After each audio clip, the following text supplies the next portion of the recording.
Bung Rohim, Anda pasti berinteraksi dengan almarhum dan Anda menceritakan juga bagaimana seorang Buya Syafiee Ma'arif menjadi fundamentalis insaf. Ya, tadi sempat diceritakan juga kan oleh Prof. Mahfud tentang bagaimana perubahan Buya Syafiee Ma'arif. Tetapi di semua cerita-cerita itu dalam penggalan-penggalan ingatan, apa yang masih sangat relevan pemikiran Buya Syafiee Ma'arif dengan kondisi politik dan bernegara kita saat ini?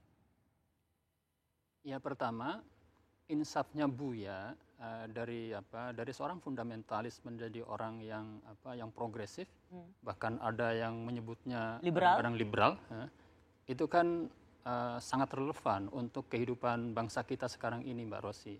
Karena bagaimanapun kita hidup dalam bangsa yang majemuk, yang terdiri dari berbagai macam agama, suku, bahkan kelompok-kelompok kepentingan. Bahkan dalam satu agama sendiri juga di dalamnya ada madhab-madhab ya, yang kadang-kadang karena perbedaan madhab saja kita bisa bertikai, bahkan bisa menistakan satu sama lain.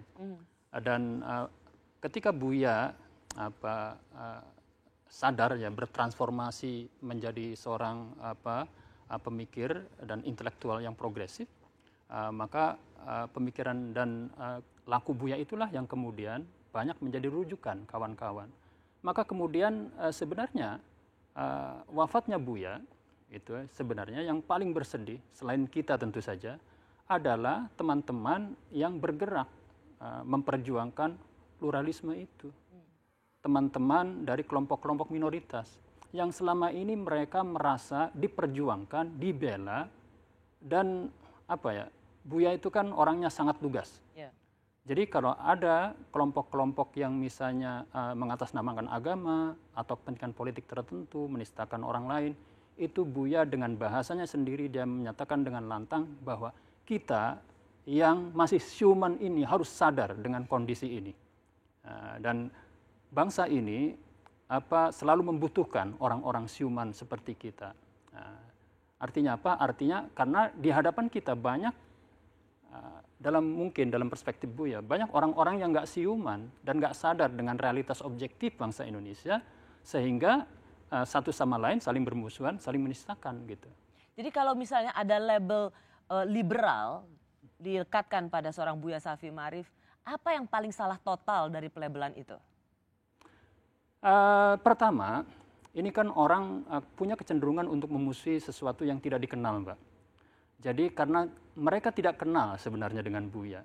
Buya memang banyak menyampaikan pemikiran, pendapat yang mungkin elitis ya dalam pandangan umumnya masyarakat, sehingga tidak dipahami. Mungkin bukan elitis. Kalau elitis kan justru Buya itu kan sangat merakyat. Mungkin nggak nyampe. Ya. Karena Buya justru. Jadi tindakannya sangat merakyat, tapi bahasa Buya itu kadang-kadang hanya dipahami oleh orang-orang tertentu, Mbak. Hanya dipahami oleh orang-orang tertentu, seperti ya kata-kata preman berjubah dan lain-lain. Itu kan bahasa-bahasa kiasan yang sangat mudah disalahpahami di tengah-tengah masyarakat.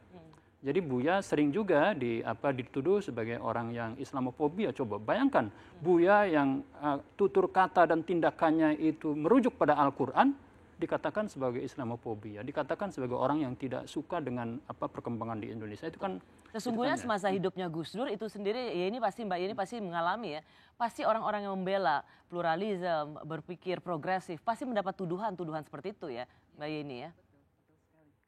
Dan sama seperti Buya kan sering curhat ya setelah tidak ada, kebetulan kami sering kedatangan Buya ke Wahid Foundation.